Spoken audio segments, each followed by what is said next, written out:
Então, Atos capítulo 14, verso de número 1. Alguém pode ler para nós?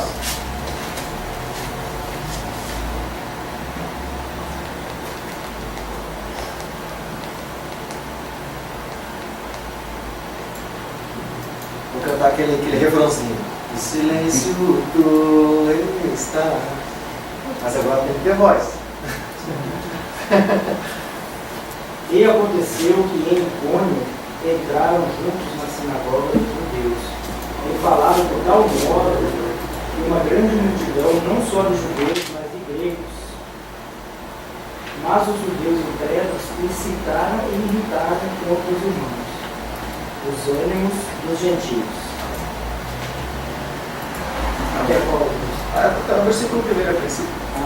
Porque assim é muita coisa para sair. Deixaram a Bíblia. Amém. Graças a Deus. E, então, olha só. Aconteceu que em Icônio, de repente, se fala assim: o que será que é Icônio? Né? Se estivesse falando de Sorocaba, talvez outros que não conhecessem Sorocaba já estar falando: de onde será que é esse lugar? Então, Icônio é esse lugar aí, ó. Né? Essa cidade aí, no slide 1, eu separei por slide. Então, Icônio é esse lugar. Né? E é interessante, né, que eles entraram juntos na sinagoga dos judeus. Comentamos semana passada o porquê que especifica a sinagoga dos judeus, né? E foi comentado, né? E também existiam outros tipos de sinagoga, então ele procurou especificar o tipo de sinagoga que ele está entrando. E até um tempo atrás nós aprendemos por que as sinagogas surgiram. Não sei se lembram disso, né? As sinagogas surgiram no tempo que o povo estava cativo e os judeus, eles tem essa cultura de aprendizado, de leitura.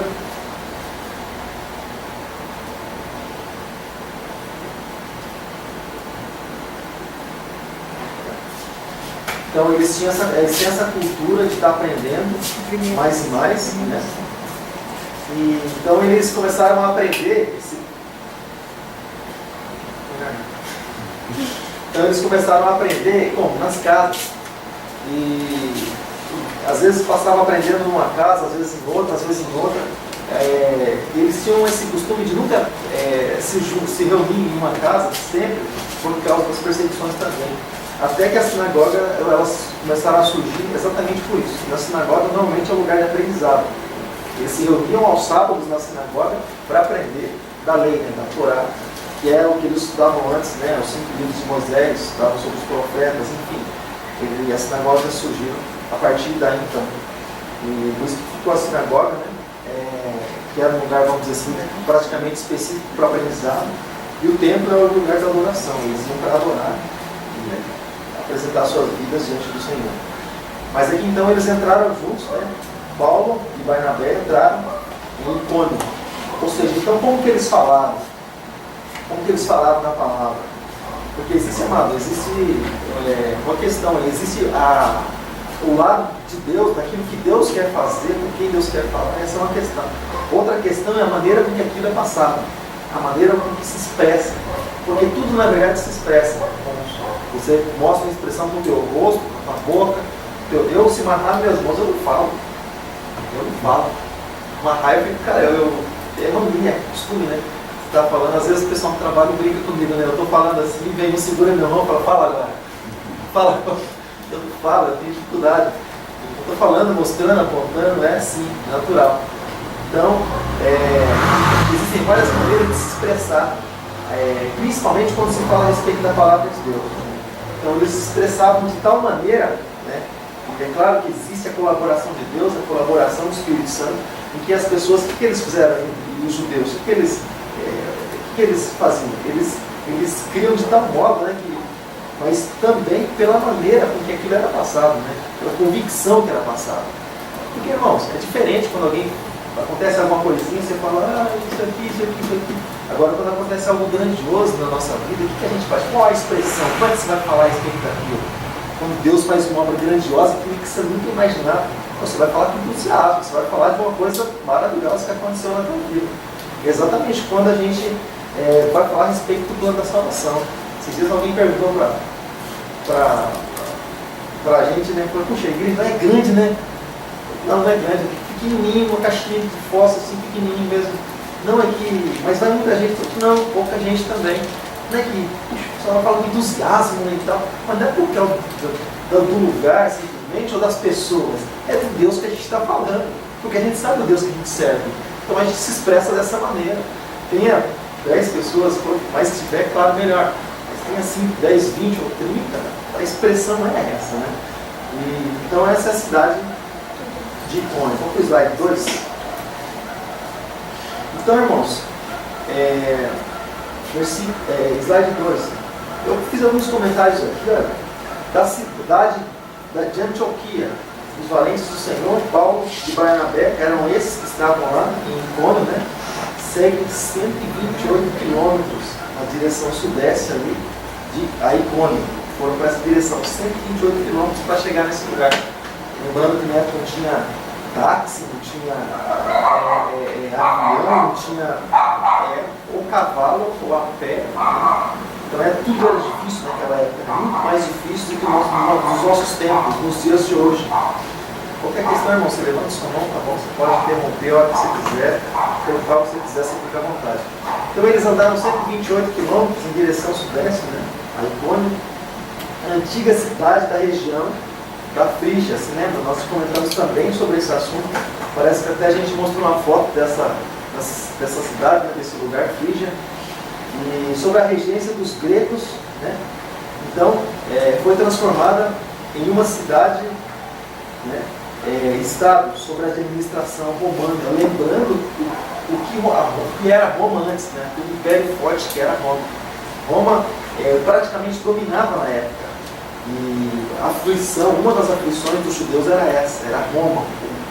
Roma era um império muito forte, eles chegavam, eles dominavam. E até eu tenho um livro aqui, História dos Hebreus, o escritor é Flávio José, ele era filho de sacerdote.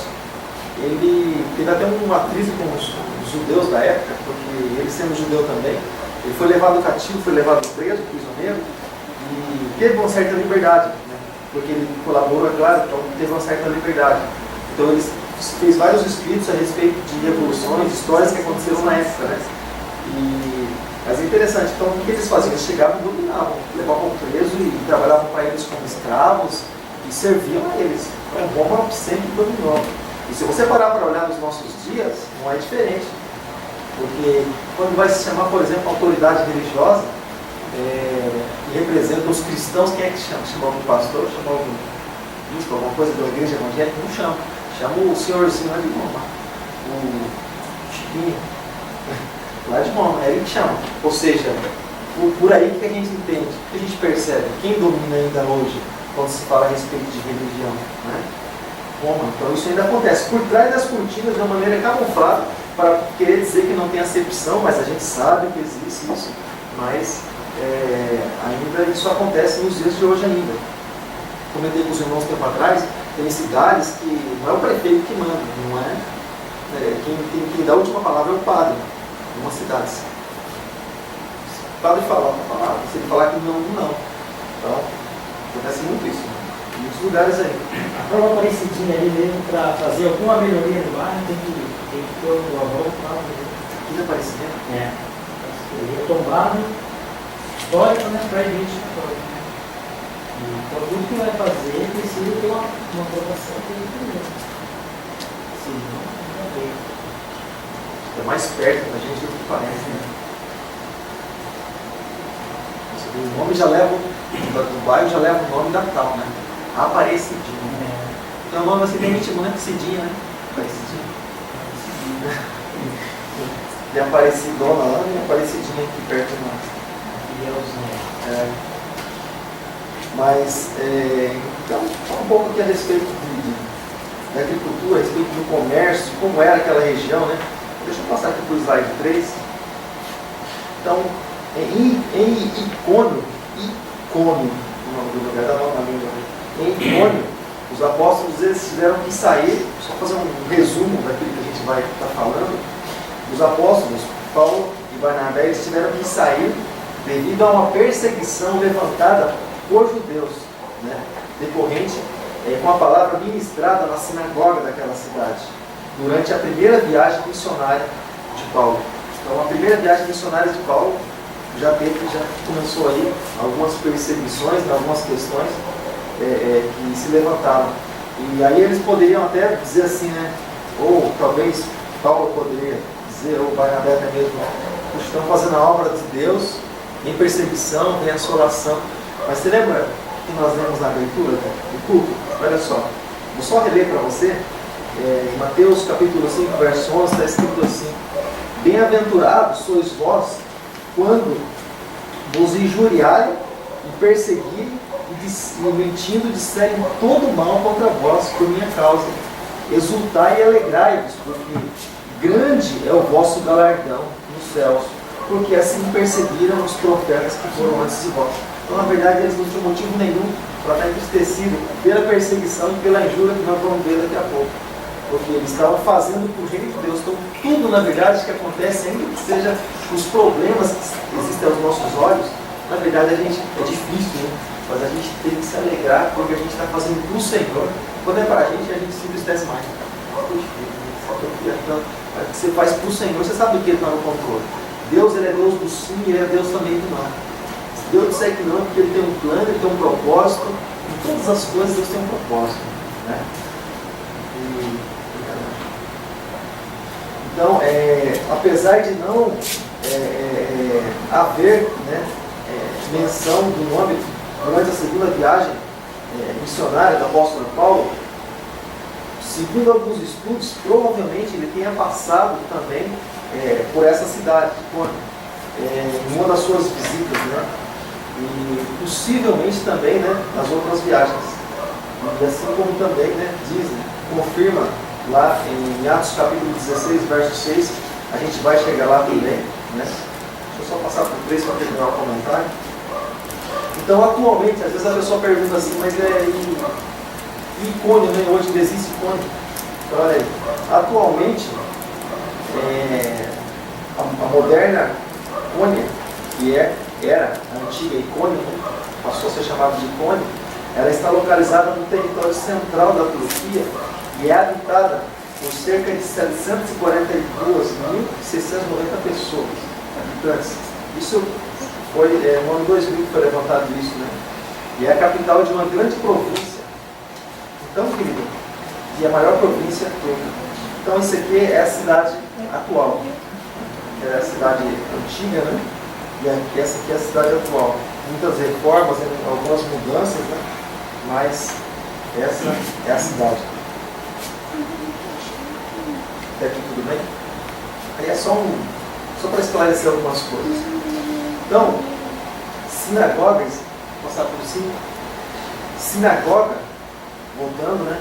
Era um lugar onde os judeus se reuniam aos sábados para aprenderem a lei, né? E quando, amado, vamos ler o versículo primeiro, a gente já vai esclarecer algumas coisas. Olha só, como a gente às vezes, assim, na leitura rápida, a gente acaba passando por cima de muita coisa, por cima de muito detalhe.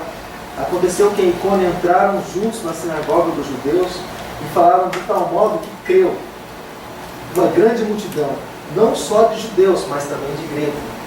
Então, o grego, segundo o dicionário, olha só que interessante, o dicionário bíblico, Paulo usa bastante essa expressão, né, nas cartas que ele escreveu para as igrejas. O grego ele está em distinção e é mantida pela tradução, né, de como os da Grécia ou como os gregos, como estrangeiro. E esse significado está por trás de uma palavra que se usa, né, para pagão. Quando se fala usa a expressão grego, como se ele estivesse falando a respeito de um povo pagão. Ou naquela época, por exemplo, como se estivesse falando a respeito de samaritanos, porque o samaritano era muito discriminado por ter essas questões, né, seus deuses, suas cidades, sua idolatria, aquela coisa toda. Mas quando se fala a respeito de grego, então, mas só que diferente dos samaritanos, os samaritanos tinham, era problema, os samaritanos e judeus não tinha como se entrar no acordo, não ficavam próximos, juntos, assim, tinha problemas. Mas os gregos não, os gregos já tinham um pouco mais de aproximação, principalmente com relação ao aprendizado da palavra. Eles já chegavam das sinagogas, os gregos, os judeus, e eles aprendiam a palavra. Isso aqui tudo bem? E você lembra, falando por trás do uso para pagão. Você lembra o que é pagão? Não é apagão, aquele que acaba a energia. Isso é apagão. A palavra apagão. Porque um tempo atrás existia uma questão dos meus pais, por exemplo, quando não se batizava crianças. O pai falava assim, a irmã Maria sabe disso. Então, a Maria não falava assim, tem que batizar. Mas por que tem que batizar? Não, para não morrer pagão. Falava assim, que chama morrer pagão? Não pode morrer pagão, tem que batizar. Batizava lá a criancinha para morrer pagão. Então, pagão, se você for procurar no dicionário, você vai ver que é uma palavra que se usa para a pessoa que não era judia, né? A pessoa não era judia, nem era uma pessoa cristã, era uma pessoa chamada, considerada como pagão. Os pagãos. Não é pagão porque paga, pagão porque E até aqui tudo bem? Então tá. Então até então o versículo 1 fica bem por aí, né? Versículo de número 2, alguém pode ler para nós? Só o versículo 2? Fica à vontade. Mas os judeus incrédulos incitaram e irritaram os ânimos dos gentios contra os irmãos. E volta um pouquinho o slide, Cláudio.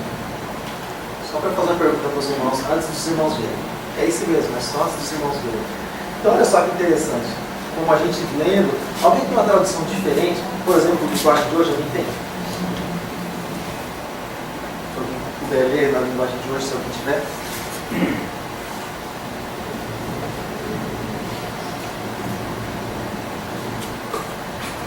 Não, né?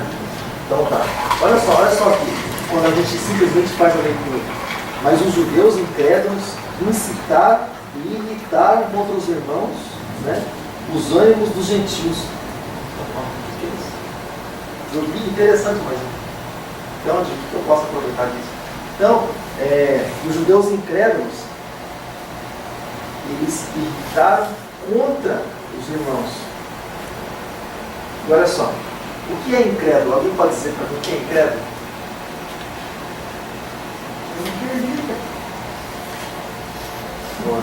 Boa definição. Acredita. Então, incrédulo, né? Exatamente aquilo que o irmão Zé disse. Incrédulo, aquele que não crê, né? Que não tem fé e que está em dúvida, também é considerado como incrédulo. O fato é a pessoa ter dúvida, não simplesmente não acredita, mas aquilo que Jesus disse, assim ensinam não. O pastor disse a incredulidade. E é por isso que muitas coisas Jesus não fez em determinados lugares, exatamente por causa disso, por causa da incredulidade. Mas o povo não cria em nada, não, eles tinham dúvida. Não simplesmente, eu não creio e pronto, não, mas a dúvida é um problema na vida do cristão. Quando a pessoa fala, mas será? Mas eu acho que não esquece, passa uma borracha aí, para Deus isso é incredulidade. Para Deus isso é incredulidade. E nós continuamos lendo, né?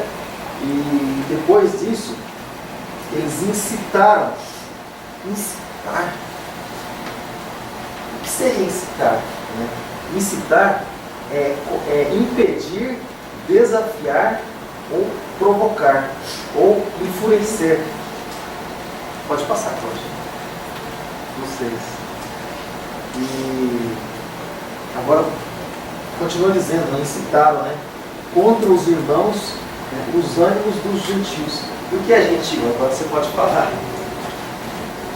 O que é gentil? Está faltando aqui. Está faltando. Você falta alguma coisa? Depois eu sei. Você falta alguma coisa? Então, gentil é todo aquele que não é judeu, né? Então, é considerado, é tido como gentil. Né? Então, na verdade, um versículo ele quer dizer muita coisa, ele tem muita coisa escondida por trás dele, né? E é isso que a gente procura esclarecer, isso que a gente procura estar passando para os irmãos a respeito de. Eu vou explorar um pouco mais a respeito da Escritura. Você não vai duvidar nem questionar a respeito do que foi escrito, mas você vai se aprofundar nas Escrituras, é diferente. Você vai sugar, você vai querer mais. Como Marta e Maria. Marta está ouvindo simplesmente lá com os seus afazeres. Maria, o que ela está fazendo? Ela está sentada aos pés de Jesus. É diferente. é diferente, ela recebe diferente. O versículo de número 3, alguém pode ler para nós o versículo de número 3? Fique à vontade, amado. Entretanto, demoraram-se ali bastante tempo, falando ousadamente do Senhor, que dá o testemunho da palavra da sua graça, conseguindo que por mãos deles se fizessem milagres e prodígios.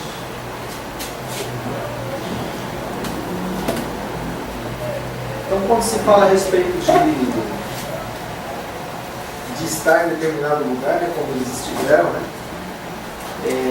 de uma maneira ousada, não de uma maneira tímida, mas de uma maneira ousada, tendo ousadia para falar a respeito de Jesus, para falar a respeito da palavra. E eles sempre testemunhavam, sempre quando eles estavam pregando, eles estavam anunciando o Evangelho, as boas novas, eles testemunhavam, eles sempre davam testemunho da obra que Deus fez na vida deles e também na vida dos antepassados. É uma coisa assim bem interessante. Em um determinado lugar, Paulo dava uma estratégia e pregava assim de uma maneira diferenciada pelo lugar que ele estava, mas o comum era eles falarem a respeito desde a libertação da escravidão do Egito, né, e até o dia de hoje, morte e ressurreição de Jesus, todo o plano da salvação. É algo assim bem interessante. Mas, amado, eu quero que você abra, por favor, a sua Bíblia em Mateus capítulo 12, verso 38. Porque eu vejo assim como algo bem interessante quando se fala a respeito daquilo que Deus faz, e muitas vezes do motivo por que Deus faz algumas coisas. Mateus capítulo 12, verso 38.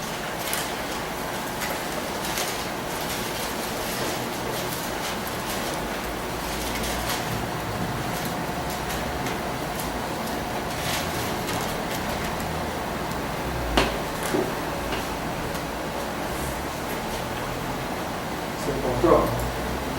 Olha só que interessante. Olha só que interessante. Diz assim: então alguns dos escribas e dos fariseus tomaram a palavra, dizendo: Mestre, quiséramos ver da tua parte um sinal, ou seja, milagre. Mas ele lhes respondeu, Jesus lhe respondeu e disse: uma geração má e adúltera pede um sinal, porém não se lhe dará outro sinal senão o do profeta Jonas. Qual que é esse sinal de Jonas específico? Estava esperando alguém perguntar isso. Aliás, eu ia perguntar, você lembra qual que é o sinal de Jonas? Está no mesmo espírito. Você lembra qual que é o sinal de Jonas? O sinal do peixe, eu sei. Do peixe. Acredito que é o famoso, mas seria esse? Então eu vou ler o versículo 16, capítulo 16, do verso 4. Abre aí, a gente já vai dar sequência. Vamos falar desse sinal. Mateus 16, 4. Olha só o que diz: uma geração má e adúltera pede um sinal, e nenhum sinal lhe será dado, senão o do profeta Jonas. E deixando-os, retirou-se, saiu dali e foi para outro lugar. Então, eu estava falando a respeito do profeta Jonas. Bem pouco nós falamos a respeito do profeta Jonas, mas foi um profeta de Deus, né, que Deus levantou ele para ele ministrar a palavra para Nínive. E muitos têm até Jonas como um covarde, como alguém que resiste, e que resistiu, ou pelo menos tentou resistir a Deus. Ele tomou um navio e foi para outro lugar. Ele ia indo para Tarsis. Ele comprou sua passagem, né? Ele desceu, convés do navio, e ele começou a dormir. Então, um soninho, porque numa viagem, normalmente dá sono, né? Então Jonas falou: vou dormir até chegar num lugar determinado. Mas Deus havia mandado Jonas para Tarsis? Não. Deus havia mandado Jonas para Nínive. Então, o que Deus fez, né? Deus ele usa os seus métodos. A obra de Deus tem que ser feita, né? Então, Deus usa os seus métodos. Deus mandou uma tempestade, né? E olha só que interessante. Às vezes a pessoa pensa que a tempestade só vem do mal. O inimigo está furioso. Deus mandou uma tempestade. Sacudiu aquele barco para todo lado. E a ponto de, né, naufragar. E os marinheiros ficaram desesperados. Né? Cada um começou a clamar seu Deus, porque eles eram, mostra que eles eram pagãos, né? Eram ímpios, idólatras. Mas cada um começou a clamar o seu Deus. Cada um pega o seu santinho, o seu patuá e começa a clamar. Sua santinha, beija aquilo, sei lá que tipo de Deus que eles tinham, mas cada um começou a clamar seu Deus e lançaram sorte, né? E vocês lembram a respeito de como eles faziam para escolher alguém para alguma coisa? Você lembra? Eles lançaram sorte.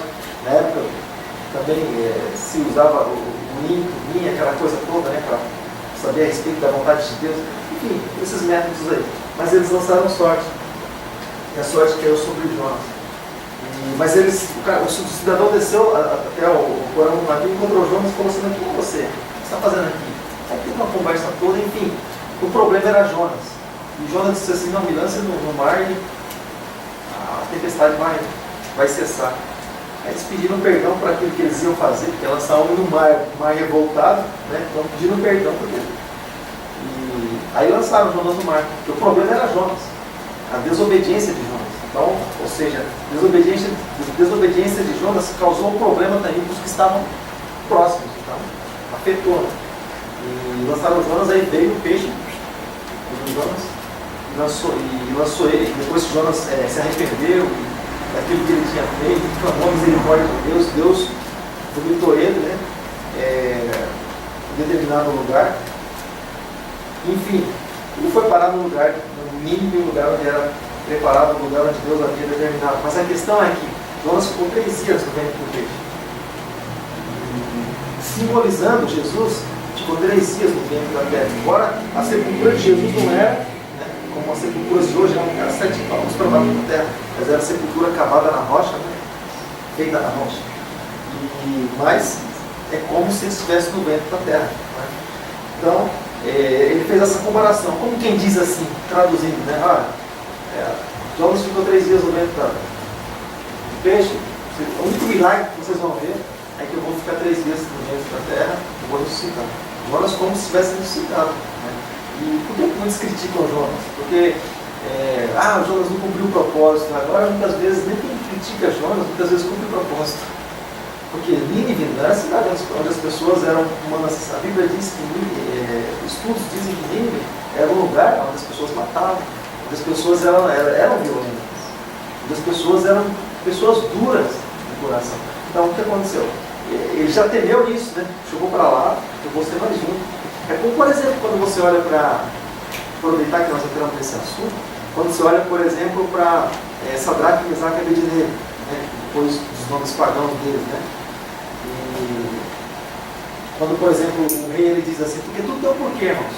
Porque, por exemplo, quando o rei Nabucodonosor diz assim, não, aquece 7 vezes mais na fornalha. Por que 7 vezes mais? Porque já era comum pessoas serem lançadas, segundo estudos, já era comum pessoas serem lançadas na fornalha, mas no aquecimento normal, e morrerem lá. Então, pela fúria dele, ele falou, aquece 7 vezes mais. Ou seja, nem aqueles que estavam acostumados a jogar pessoas na fornalha, nem esses sobreviveram, porque eles estavam acostumados a jogar na temperatura normal, né? Na hora que eles chegaram próximo da boca, da entrada da fornalha, eles morreram. Os próprios que lançaram, os 3 lá dentro morreram, não suportaram. E aquece 7 vezes mais. Então, não tem um porquê. Então, o que Jesus estava dizendo, na verdade, é isso. Vocês vão ver só o milagre que eu vou passar 3 dias no ventre da terra e vou ressuscitar. Então, nesse caso, tudo é o propósito de Deus. Então, porque ele teria que ser um sinal, né? Porque senão não teria um sinal. Se Jonas tivesse ido. Você fala propósito de Deus, Jonas ir para outro lugar?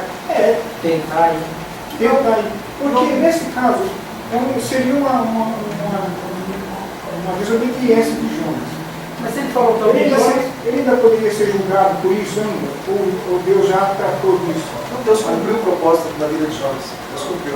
Ele cumpriu o propósito e perdoou. E isso daí não ficou com um pecado maior. Agora com relação a sinais, não tem relação de mais problema. Agora, por exemplo, não necessariamente Jonas precisaria ir para um outro lado e passar 3 dias no ventre do peixe para Jesus comparar lá na frente. Simplesmente, por exemplo, alguém precisa... Mas teria que ter uma comparação. Ele poderia não comparar outra coisa. Agora, por exemplo, o irmão Zé tropeçou ali, quebrou alguma coisa. Por exemplo, se eu estiver falando a respeito de algum assunto, eu já faço a comparação com a respeito daquilo que eu estou falando. Mas se Mas ele não falou necessariamente você precisaria tropeçar ali. se ele falou que o sinal era de Jonas, porque o que leva a entender que o sinal era dele? Porque as pessoas, elas, não, o sinal, ele quis dizer, aquilo que Ele aconteceu falou, com não Jonas. será dado outro sinal, eu não sou do profeta Jonas. Porque se deduziu que o sinal do profeta Jonas que ele estava dizendo era o sinal de Jesus ficar. Essa expressão sinal, ele quis dizer assim, aquilo que aconteceu com Jonas. Esse é o significado da palavra sinal, tem por trás dela. Vocês vão ver aquilo que aconteceu com Jonas. É mais dedutivo, né? Mais dedutivo. O significado da palavra é isso. Uma profecias, né? Não, é mais por dedução, né? E sinais hoje em dia ainda existem? Sinais. E prodígio. E o que é sinais e o que é prodígio? Não, sabe por quê? Porque eu estava falando com essa semana. Eu vejo que pregadores da igreja quadrangular. Você já ouviu falar que eles fazem vigília, ou Ele era que chega a pegar fogo no mato? O que você Sim, eu fez várias vigílias assim na mata. A questão que a gente já viu muitas coisas. Você já viu isso também? Já. Acho que o Cláudio foi com a gente. Se eu vi isso aí, eu fiquei. Não, eu cheguei no monte, Eu não vi na internet. Já viu? Minha mãe falou, Na internet, o fogo pegando no mato. Então nós fomos às madrugadas. A questão, irmãos, a questão é que Não é só quadrangular, né? Não, sim, na verdade é como o sinal que lá de Moisés, né? Da sarça ardente. Não é um fogo assim, como se fosse o mesmo sinal que Moisés recebeu. Você vê como se fosse um fogo, mas É uma ele não manifestação queima. de Deus em forma de fogo. Ele pode se manifestar em forma de vento? se existe. Se existe, você fala? Não, eu acho que você entendeu mal. Sinais e prodígios, eu sei que existem. Não, você comentou se os sinais ainda existem, esses sinais. Sim. Sinais e prodígios. Existem. Aquilo que nós sempre comentamos. A gente tem que ter uma certa. Aquilo que acontece na nossa vida, irmão, tudo na verdade é a nossa aproximação de Deus. A que distância nós estamos de Deus. Aquilo que nós sempre falamos a respeito da comunhão. O preço que nós pagamos para estar na presença dele. Na verdade, tudo isso é colocado na balança. Tudo isso é colocado na balança. O que nós fazemos, por exemplo, para Deus, por exemplo, o valor, por exemplo, não é em fazer, simplesmente. Poderia ser, né? Fez. O valor não é esse. O valor é como se fez, da maneira com que Deus determinou, e o que tem no coração daquele que fez. É porque você sente a presença de Deus. Porque tem época que você se sente mais fervoroso e tem época que você parece que Deus se afasta. É como uma vez você falou, né, que se morria muita gente na guerra, né? Então acho que acontece mais ou menos isso daí hoje, né? Tem época que a gente se sente assim mais. Mas a questão é também que tem épocas que se busca menos. Normalmente, quando as coisas estão boas, a manifestação de Deus, existem tratamentos. Por exemplo, Jesus disse para os seus discípulos, vou ficar despedindo a multidão, vocês subam no barco. Jesus não pediu, Jesus obrigou. Essa tradução, Jesus obrigou. Vocês subam no barco, passem do outro lado, eu vou despedir a multidão. Jesus despediu a multidão, só que depois Jesus subiu no monte. E já veio uma questão, né? Se eles subiram no barco, eles já foram para atravessar para o outro lado do mar, como é que Jesus ia alcançar eles? Jesus estava despedindo a multidão, e normalmente eles andavam no mesmo barco. Não sei como foi por cima da água. Agora, olhando assim, falando a respeito de tratamento. Jesus subiu no monte, intimidade. Jesus subiu no monte, Jesus foi orar. O homem passou a noite inteira orando, buscando. A hora que ele saiu de lá, ele saiu andando sobre o mar, como se o mar fosse concreto, fosse o chão. E chegando, os discípulos se assustaram. Mas tratamento de Deus com os discípulos, tratamento ali de Jesus com os discípulos. Jesus, em determinado momento, se imagina, se crê que Jesus queria mostrar para eles a respeito de fé. Porque lá no meio do mar, o negócio começou a acontecer e, enfim, Jesus mostrou algo ali para eles. Ou seja, existem momentos na nossa vida que, por exemplo, dá a impressão que Jesus está longe da gente. Mas a questão não é essa. A questão é que muitas vezes a gente ouve uma palavra de Deus e a gente quer ficar ouvindo todo dia a mesma palavra, insistindo sempre na mesma coisa, mas ele já falou. Esquece, né? E ele já falou, não falou, ele esquece. Então muitas vezes a gente permanecer com a palavra que ele ministrou no nosso coração e carregar ela, sustentar ela, isso é andar pela fé. E ouvir a palavra, sustentar ela, não. A palavra de Deus, todos os dias, vezes, por exemplo, o Senhor precisa falar a mesma coisa para nós para que a gente possa obedecer. Porque muitas vezes acontece sinais na vida da gente que passa de ser percebido. Então, agora, por exemplo, quando você, dependendo da distância que você está de Deus, isso é muito sério. Dependendo da distância que você está de Deus, você vê as coisas simplesmente como coisas naturais e aconteceram. Muito sorte, glória, legal, que bom. Dependendo da distância que você está dele, você coloca o Senhor na frente. Mas a gente sempre também, aí sim, eu tenho isso. Quando acontecer uma coisa que você está buscando que é de Deus. Porque a nossa vida normalmente é para se buscar Deus. E a gente não vive uma vida comum, mas a nossa vida é algo espiritual. Por isso que a gente precisa buscar as coisas espirituais. É por isso que o apóstolo Paulo, quando ele diz lá, em Colossenses, se eu não me engano, já falo para você, ele faz um comentário assim, bem interessante. Uma das cartas que ele escreve, Colossenses. Olha só que interessante. Colossenses capítulo 3. Olha só o que o apóstolo Paulo diz. Portanto, se já ressuscitaste com Cristo, buscai as coisas que são de cima, onde Cristo está sentado à destra de Deus.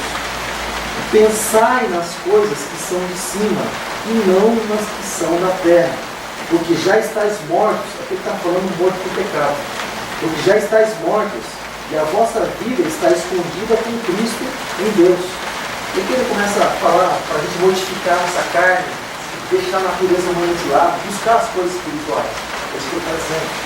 Então, ou seja, se você está nisso aqui, ó, você vai sentir mais de Deus, Deus vai falar com você. É inevitável, inevitável. Quando você dobra os joelhos no madrugada para você buscar a presença de Deus, é automático. Você gasta, não vou falar gasta, mas você investe tempo ali em oração, em busca com Deus. Isso aí você começa a sair das coisas de Deus dentro de você. É por isso que eles viviam falando, independente se vão matar eles ou não. Para eles era diferente aquilo que eles tinham ou não. Ah, mas você vai fazer isso? Não. Sabe, tem gente que valoriza tantas coisas que são materiais. Não? O sujeito nasceu pelado e vai ter proteção. O sujeito morreu pelado e vai morrer pelado. Veio nu e vai voltar nu, diz a palavra. Valorizar aquilo que é espiritual, aquilo que é matéria. A matéria serve simplesmente para a gente se manter nesse mundo e ter um certo conforto, uma certa sustentação, simplesmente para isso. Se apegar a isso, é a idolatria, é a avareza, dividir a glória que é de Deus. Então, é um pouco diferente. Já não é uma vida espiritual. Se o alvo é outro, é consequência, sim, de um trabalho e tal, daquilo que nós sempre comentamos. Aquilo que nós temos não é nosso Senhor, é nosso servo, está para nos servir. Mas a partir do momento que entra em confronto com a palavra de Deus, é problema. Algumas coisas têm que ser descartadas. A nossa vida é para o Senhor, a nossa família é para o Senhor. Nossa família é para o Senhor. Eu comento sempre com a minha esposa, de casa vai ter que sair gente aqui que influencia, não que seja influenciada por um mundo lá fora, ou por um cristianismo barato que se aprende lá fora. De casa não. De casa vai ter que sair pessoas que influenciam. A Paulo está começando. Os primeiros passos, quem você vai aprender que está cuidado? Está começando. Mas o Paulo Vitor está indo para a bateria. É tá. Escutando de lá. Parou por quê? O que está acontecendo? Ah, vai mudar o toque aqui, se tudo tem jeito, vou mudar. Mas começa bem cedo. Começa cedo, é abençoado, tem gratificação. A gente sempre honra ele com alguma coisa, sempre tem que trabalhar esse jogo com a criança, dela pegar gosto por aquilo que faz. Está começando. Mas a nossa vida não é para nós. Nós não podemos viver para nós em primeiro lugar para depois viver para Deus. Isso, Mateus 6,33, que aqui é. Buscar primeiro o reino de Deus. E a justiça, ou seja, isso significa a vontade dele. E as nossas necessidades, ele vai acrescentar nas nossas vidas. Agora, quando isso se inverte, aí eu preciso dormir porque também eu tenho que acordar cedo. Peraí, e as primícias para o Senhor? Aquelas primícias de madrugada lá que eu sei que me custa. Eu sei que custa porque eu vou ter que levantar cedo. Puxa, eu não consigo acordar, eu tenho dificuldade. Mas tudo bem, põe na hora de despertar às 2 horas da manhã. 1h30, aqueles horários que o olhinho está ardendo, sabe? Bota no relógio para despertar, olha uma vez, busca Deus uma meia hora lá, medita na palavra, fala com ele. Isso eu posso entregar o teu melhor. Ah, hoje sobrou tempo e eu li a Bíblia o dia inteiro. Amém, glória a Deus. Você vai ser abençoado, mas não é o melhor. O melhor para Deus é quando nos custa. O quê? É quando nos custa. Foi o que Davi. Eu já tentei não. Quem trabalha, às vezes, está cansado de funciona. Mas a sua concentração é mínima. Depende, porque, por exemplo, a gente se conhece, por exemplo, algumas coisas eu leio porque eu gosto, mas tem coisas que, independente de gostar ou não, eu sou obrigado a ler. Eu tenho que estar lendo, eu tenho que estar buscando informação. E eu, quando eu tenho que ler alguma coisa, o que eu faço? Eu sei que se eu sentar, irmãos, daqui a pouco eu estou batendo cabeça e já fico no chão, funciona assim comigo. Isso daí aconteceu na época quando Jesus estava com os apóstolos. Ele saiu para orar e os apóstolos dormiram. Então, o que acontece? Mas quando eu tenho que fazer, ou se eu durmo sentado, então eu vou ler de pé. Não é possível de pé, eu vou dormir de pé. Eu digo a concentração que não foi aprovada. Então tá. Né? Eu vou ler, mas isso não foi Foi aprovado. Agora a questão, por exemplo, se eu tenho dificuldade de orar de joelho, eu sei que vai me pesar o sono, eu posso orar de pé. Eu penso assim, eu acho que depende da ênfase que você dá para aquele determinado assunto. Então você pode estar morrendo de sono, se o cara der um tiro dentro da sua casa, você espera na hora. Né? Então vai depender do que você tem de Porque se a gente pudesse abrir um pouco mais a nossa visão espiritual para aquilo que o Senhor faz para a nossa vida, aquilo que o Antônio acabou de dizer, por exemplo, se você soubesse que se você não orasse a Deus essa madrugada, você saísse da tua casa, alguém estava esperando para matar você, para acabar com a tua vida, você ia orar de madrugada, você passava a noite inteira orando. Exatamente. Só que no mundo espiritual, Satanás tenta fazer isso o tempo todo. Então, essa é a questão. Enxergar as coisas do lado espiritual no mundo espiritual.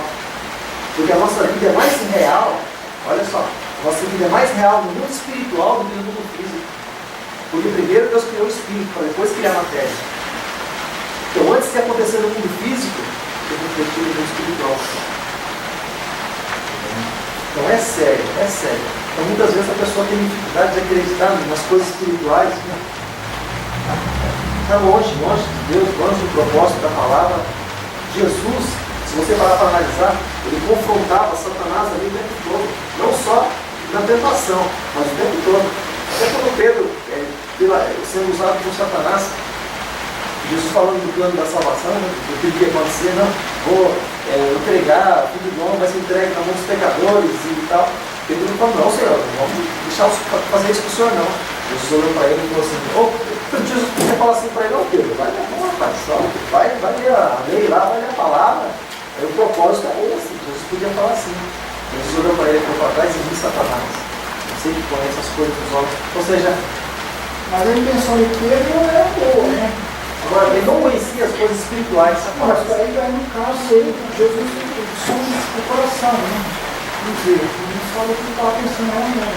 Você estava falando só para agradar, o que é você que... Agora, olha só, por exemplo, se Deus tem um plano para a tua vida e alguém vem tentar tirar você desse plano, não pode ser para querer simplesmente teu bem, mas alguém sendo usado pelo diabo para tirar você do foco. Porque todo cristão, o foco de todo cristão, estou falando cristão, não é pessoa perdeu a igreja, falando cristão, o foco de todo cristão é a cruz. Mas isso é comum. É comum. Como assim? A pessoa que tentar tirar você, se você é cristão, vai tentar tirar você do caminho. Exatamente, mas você sabe o caminho, você sabe a direção. O teu foco é a cruz, é você se crucificar a tua carne para o Senhor, em jejum, em consagração, meditação, planilha de oração. Crucificar a tua carne. Você deixar de fazer as coisas que você tem vontade, você gosta de fazer para você dedicar o teu tempo para o Senhor, o tempo que você tem para dedicar para o Senhor. O tempo de Deus, ele tem que ter. Tem tempo para um monte de coisa, mas o tempo dele não é bom. A gente tem que ter. Todo dia a gente tem que ter o nosso pensar. Deixar Jesus entrar na nossa casa e fazer parte do dia de hoje.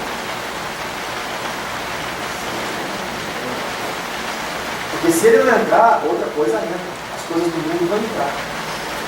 Então, se as coisas de Deus entram, é outra palavra. Por exemplo, Deus habita no meio dos louvores. Louvando a Deus, presença do Espírito Santo. Tá? E se outra coisa entrar, uma coisa do mundo, qual que é o Espírito do mundo? Ele vai. É a vida. É um declínio da vida. Então a gente precisa enxergar as coisas espirituais. Esses que entregam a vida para Jesus, eu tenho pensado nisso. O apóstolo Paulo disse: se eu morrer, é lucro, se eu viver é Cristo, e assim por diante. Se eu viver, eu vou continuar falando dele, ouvindo a voz dele, na presença dele. Se eu morrer, eu vou estar mais perto dele ainda. E na morte faz um discurso, combati o bom combate, acabei a carreira e guardei a fé. Ainda vai buscar a coroa. Então, olha, o cidadão faz um discurso desse na hora de morrer. Porque ele enxerga as coisas espirituais. Efésios 6:10, 6 a partir do versículo 10, mostra a respeito disso, quando ele fala a respeito da armadura de Deus. Então não é simplesmente lógica, mas a nossa vida é espiritual. Do cristão é espiritual. Eu posso buscar mais as coisas desse mundo do que as coisas de Deus. A minha prioridade não é Deus. Tem alguns valores que precisam ser revistos, né? Revisados aí, alguns conceitos na minha vida. Claro que sempre o Senhor nos dá a oportunidade para isso, né? Mas, agora vou comentar. Os olhos de Ricardo estão brilhando. O Ricardo começar a falar e ele não vai parar mais. Mas, graças a Deus por isso, Deus abençoe ele brilhando. Então, irmãos, aqui Jesus, né? Estava cooperando e confirmando as palavras que os apóstolos pregavam. E Deus dando ali um suporte, né, para a sua obra. E é interessante, irmãos, quando a gente fala a respeito disso, né? Porque qual é o problema aqui? O problema é que eles se levantaram contra a pregação do Evangelho. Esse era o problema. Esse era o problema. Eles se levantaram contra a pregação do Evangelho. Aí, agora, o que acontece quando alguém se levanta contra a pregação do Evangelho? Porque aqui, por exemplo, uma das coisas que pesava muito é aquilo que aconteceu, desde aquela mentira dos soldados, né? Os soldados sabiam que Jesus havia ressuscitado, e aquela coisa toda, mas eles foram levados a dizer, porque receberam uma quantia grande de dinheiro também, de que o corpo de Jesus foi roubado. Muitos acreditavam nisso. Mas também, irmãos, a tradição dos anciãos da época era algo assim muito, muito forte, e isso é algo assim que, infelizmente, às vezes embora a palavra de Deus seja poderosa, mas Deus respeita aquilo que a gente segue, aquilo que a gente acredita. Deus respeita a nossa liberdade. Sendo Ele Deus, dono de tudo, tendo liberdade para fazer o que Ele quiser. Ele respeita a nossa liberdade. Se eu digo, por exemplo, hoje não, vamos mudar um pouco de vida, que é uma vida um pouco mais tranquila. Vamos ter minha vidinha só de trabalho, casa, família, vamos procurar ser um bom pai de família, essas coisas todas, tratar da família da melhor maneira. Deixar isso aqui um pouquinho do lado. Deus respeita? Respeita. Mas se tiver um propósito na vida da pessoa. Deus tem um propósito. De repente o barquinho pode balançar. A menos que a pessoa aceite. Deus tem um propósito, mas se você não aceitar, não tem. Você tem o livre. A gente tem esse tal do livre-arbítrio, vamos dizer assim, a gente tem a nossa liberdade de escolha. Porém, toda palavra ociosa, todo tipo de palavra que a gente vai ter que prestar conta dela no dia. Então, bênçãos e maldições são colocadas diante de você.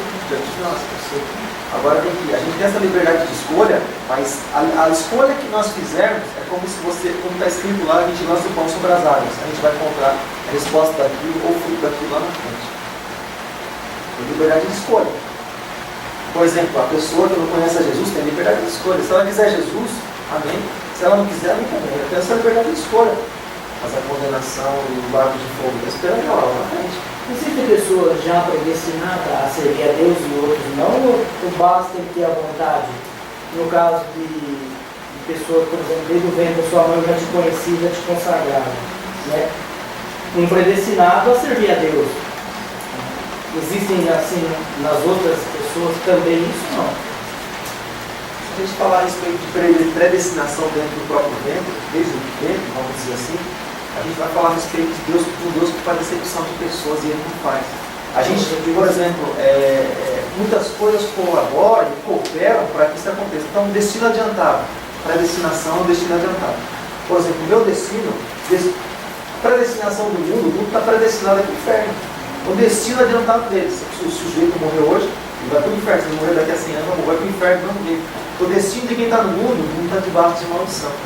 O destino adiantado, aqui, o destino de quem serve a Jesus é morar na glória. É um pré-destino, destino adiantado, ou seja, mas a partir do momento isso é mudado. Então você percebe que isso é mudado. A partir do momento existem igrejas que acreditam, né, que Deus tem os escolhidos dele e os outros, ainda que já recebem pessoas que são, que eles acreditam assim. Tem os escolhidos, Deus tem os escolhidos dele e os outros, por mais que tente, ele vai. Tem muitas igrejas que acreditam em coisas que não têm na vida. Tem muitas pessoas que acreditam naquilo que a Bíblia não diz, mas eles fazem questão de acreditar. Aí já entra na questão de falsas doutrinas e muitas falsas religiões. Já tem bastante sim. Então, é bem complexo, né? Porque Jesus ele veio predestinado. Aí teve, não sei se foi o Paulo, para quem foi dito que eu já te conhecia e já te consagrava? Elias, né? Elias. Rimou pelo menos. Então, já veio predestinado. Não, tudo bem, nós consagramos nossa filha também, nossos filhos, da nossa mãe. Da nossa mãe, não, da mãe deles. Então, mas daí daqui a pouco, a hora que ela cismar da mão, ela falar, não é o que eu quero. Tá? Agora, quando existe alguma coisa que é consagrada, A Bíblia fala, o único momento que a Bíblia fala de predestinação, fala de que somos predestinados a sermos filhos de Deus, né? É o único momento que a Bíblia fala de alguma coisa de predestinação. Que o homem é predestinado a ser filho de Deus. Para isso, tem que fazer a vontade de Deus. por exemplo, nós consagramos ela diante do Senhor. Então, o que acontece? Quando a pessoa é consagrada no centro, isso é algo assim que é entregue. Acontece às vezes a predestinação desde o ventre. O chamado, né, vamos dizer assim. A pessoa é entregue como um suporte, no centro desde o ventre. Alguma coisa vai acompanhar ela, algum espírito vai acompanhar ela. Porque aquilo foi entregue, foi feita uma entrega. Por exemplo, quando a gente consagra. Mas se a pessoa não. Vai ter que ter uma renúncia. Vai ter que ter uma renúncia, porque houve a entrega. É o processo de libertação. Tem que ter uma renúncia. Tem que ter a renúncia e aí é Jesus na história. A pessoa não pode pedra no sapato, né? A pessoa não pode passar. Então, por exemplo, nós entregamos a vida dos nossos filhos diante de Jesus, entregamos na mão dele, consagramos desde o ventre, a gente orava todo dia no ventre dela. E quando nasceu, mais ainda. Mas o que acontece? Algo acompanha ela. Existe um propósito na vida dela. Agora, se Deus falasse, não, você é predestinado ao céu, você é predestinado ao inferno, você é predestinado, você está no meio de 144 mil, você vai ficar lá. Você passou 144 mil, você vai ficar aqui embaixo. Não existe isso. Os vasos de honra e os vasos de honra. Biblicamente falando, isso aí não tem fundamento. Isso daí não tem distinção, não. Biblicamente falando, não tem fundamento. Por acaso, o oleiro não pode determinar nas suas mãos se o vaso vai ser um vaso de honra ou de desonra? Não, a expressão que ele usa é a respeito do quebrar o vaso. Isso é o vaso está nas mãos do oleiro e ele quebrar. Agora, o vaso de honra e o vaso de desonra, aí é você. Se você quer honrar o Senhor ou se você quer desonrar Ele. Porque o quebrar e fazer de novo, aí está nas mãos de Deus o plano e propósito daquilo que a gente está falando sobre o tratamento. Aquilo que ele está falando. Existe até a canção que diz que é a minha vida. Sim, Então, eu sou proposta. Agora, o honra e o desonra é como as obras, por exemplo. As nossas obras vão ser apresentadas diante do Mas em que Senhor. circunstância Deus quebra e faz em novo? Quando a nossa vida não está como Ele quer, é como, por exemplo, você é dono, por exemplo, de de uma empresa, você tem seus métodos, fala da nossa lá, né? Lá a gente convive. Lá a gente tem um trabalho para fazer. Tem uma lista de documentação, tem uma lista de documentação, não basta simplesmente fazer a peça. Pô, tem a lista de documentação. Tem todo um planejamento antes da produção. Tem todo um esquema antes da produção. Então, se você estiver fazendo lá, vamos supor, chega uma teoria e vê que está para tudo, o processo não é esse. Essa está aqui, está o processo não é esse. Para, ou seja, não basta simplesmente fazer.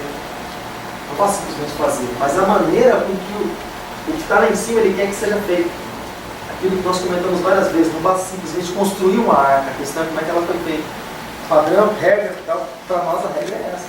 Nesse caso aí de quebrar ou não o vaso, depende de se Deus quer quebrar o vaso, se falou que a condição Deus quebrar o vaso. Eu acho sim. Se você estiver buscando, Deus pode quebrar. Mas se você tiver. Agora você percebe que a respeito do quebrar, ele só quebra, e muitas vezes só faz isso quando não está como ele quer, ou seja, quando está fora da vontade dele. Então você está buscando. Então, agora quando você se torna maleável, quando você se não está como ele quer, agora, se não está como ele quer, mas peraí, aí entra aquela coisa que nós falamos a respeito de comunhão de a amizade. circunstância é buscar, então. Porque isso é buscar. Porque quando você busca, por exemplo, você vai ouvir a voz dele e consequentemente saber a vontade dele para a tua vida. Adequar a vontade dele. Automaticamente ele vai te moldando. Aquilo que a gente sempre fala, a dor pode ser sempre menor. Que a quebra do vaso é simbólica, né? Então. A dor pode ser menor.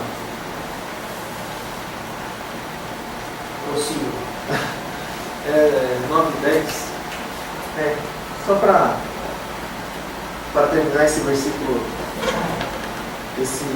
3, falamos aí a respeito de Jonas, né? Então aqui voltando a respeito da tradição, então a tradição ela invalida a palavra de Deus. Em Mateus, para a gente encerrar, em Mateus capítulo 15, Evangelho de Mateus capítulo 15.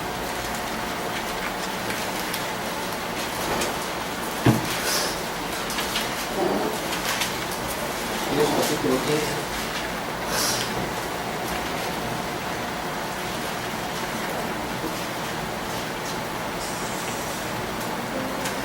Verso de número 6. Olha só o que diz aqui. E assim invalidastes pela vossa tradição o mandamento de Deus. Ou seja, a tradição, na verdade, é um problema. E a tradição é o bem bom. Aquele negócio que falavam para a gente, quando a gente que a gente tinha que fazer isso, fazer aquilo, fazer tal coisa, aquele monte de regras para a gente se aproximar de Deus. Então, na verdade, a tradição dos homens, ela acaba aniquilando a palavra de Deus para a nossa vida. Mateus capítulo 23, verso 13 também. Mateus capítulo 23, verso de número 13, diz assim, olha só. Mas ai de vós, escribas e fariseus hipócritas, pois fechais aos homens o reino dos céus, nem vós entrais, nem deixais entrar os que estão entrando. Ou seja, mas aqui, por que eles estão dizendo isso? Pela tradição deles. Eles achavam e eles se imaginavam mais porque aumentavam o tamanho da sua roupa, tirava flange, aquela coisa toda. Eles tinham uma tradição. Quando você for comer, a tradição é lavar as mãos. Jesus certa vez não lava a mão, foi direto, falou, hoje eu vou pegar precisando. E aí foi. Sempre bater em cima de tradição. Eles viviam por tradição, eles eram doentes por tradição. São coisas boas pro dia a dia, a higiene, mas não tem nada a ver com a parte espiritual, né? Não, atrapalha. Atrapalha. Quando você faz isso, você põe regra para Deus agir. Você põe regra para Deus agir. Diferente de conhecer a vontade de Deus e saber que Deus pode fazer daquela maneira. Por exemplo, você lembra de Elias, lá no Monte Carmelo? Não, se fosse um altar aqui, você pode fazer o de vocês, mas depois Elias restaurou e fez. Aquilo não é uma tradição. pela intimidade que Elias tinha com Deus, que ele sabia que Deus ia mandar fogo e ia consumir aquele holocausto. Ele sabia que era antigo, isso não é tradição. Pela aproximação que ele tinha de Deus, o homem íntimo de Deus. Agora, esses não, o negócio deles era tradição. Eles viviam em cima disso. Na verdade, a tradição está escrito lá em semana que vem, a gente lê lá em Jeremias capítulo 7, a gente vai ler um pouquinho a respeito de algum tipo de tradição, onde eles disseram assim para Deus, né, o representante de Deus, quando foi chamar a atenção deles, eles disseram assim: não, nossos pais adoravam a Rainha do Céu, isso por tradição, nós também vamos adorar a Rainha dos Céus, por tradição. Então a tradição leva a pessoa para o inferno. Pela tradição, Deus pode não receber aquilo que a pessoa está oferecendo. Aqui, ó, alguns versículos depois, onde nós lemos, está escrito: esse povo me honra com os lábios, mas o coração está longe. Estava honrando o Senhor? Estava. Não bastava? Não, o coração. A tradição leva para outro lugar. Então é como, por exemplo, qualquer dia eu estava trazendo uma palavra sobre lei e graça. É um negócio muito perigoso. A gente estava até ouvindo alguma coisa a respeito disso essa semana, né? Porque na lei é aquela coisa: não matarás, mas por dentro o sujeito não tem hora de acabar com o homem. Acaba com a tua vida. Só não vou matar porque a lei diz que não pode matar. Estou cumprindo a lei, mas na graça não. Na graça eu tenho que chamar. E a voz dos meus inimigos é diferente. Então quando se começa a andar por tradições, vamos supor, agora voltando para a tradição de homem, para Deus falar com vocês tem que pôr um véu na tua cabeça, não existe isso. Para Deus falar com vocês tem que estar só de joelho, não existe isso. Para Deus falar com vocês tem que estar, não existe isso. Tem que ser de madrugada que a filha é menor. Como se Deus fosse um INSS agora. Então, muitos usam isso, né? A TV tem que ir no dia. Então, agora, por exemplo, o livro de Provérbios usa essa expressão. Tem até um cano aí, não é? Que fala isso, né? A filha é menor. Só que na verdade sem casa. Então, nenhum. Nossa, então não canta, né? Então, mas não é cantado como um sátira, né? Se fosse cantado como um sátira, se fosse o Tiririca que cantasse isso, não quer, né? Ele quer uma dessas cantoras evangélicas renovadas. Isso é um problema, de cantoras evangélicas. O povo ouve cantora evangélica, ouve a música, que legal. Só de saber que a tal pessoa já gostou da música. Porque sabe muitas vezes o que a música diz, né? O efeito tem tudo isso, e é princípio bíblico, aquilo que a pessoa está cantando. Às vezes não se leva esse encontro. Aí entra naquilo que faz escrito no livro de Salmos: a pessoa honra mais aos homens do que a palavra. Bora para o princípio de Deus. Muitas vezes se canta até na própria igreja música, não louvor a Deus, que não tem nada a ver com adoração e louvor a Deus. A letra da música é linda, maravilhosa, mas é uma música, como tantas outras que existem, músicas seculares aí no mundo. Não foi feita para adoração de Deus. Eu acho a apelação assim, né, a pessoa agora é uma parada, que eu tenho até que eles estavam inserindo música romântica, né? Como música evangélica, assim, falando assim. Como da Bruna Cara, ele não gosta de citar nome, mas ele citar assim, tão nada, assim, mas bem, falando a verdade do marido dela, e a Lili Bala fala do filho dela, embora faça alguma referência, mas muito pouco demais, voltada assim para o homem mesmo.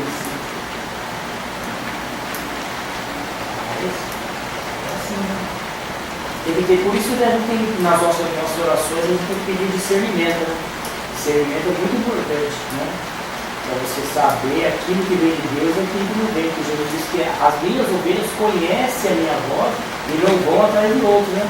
Então se isso é uma enganação, você já tem aquele. É importante você ter uma comunhão para você ter esse tipo. Senão você viaja, né? Eu gosto, Aí você ouve rap, ouve. Na comunhão de novo. A aproximação de Deus que você falou. Aproximação. Quando você se aproxima de Deus, você começa a ter nojo das coisas do mundo. É automático. Começa a fazer mal para você. O Espírito Santo já começa a querer botar para fora. Assim. Não vai, você começa a se entristecer. Você se entristece por alguma coisa que para você era se entristecer. Já aconteceu isso comigo. Fala assim, mas eu cristão, Jesus deixou representando ele aqui na terra. Confia em mim, está olhando para mim. Você começa a se sentir mal, uma coisa interessante. E aí é aquilo que nós falamos, mundo espiritual reflete no mundo físico. E mesmo sem tropeça, né? Vamos colocar de pé.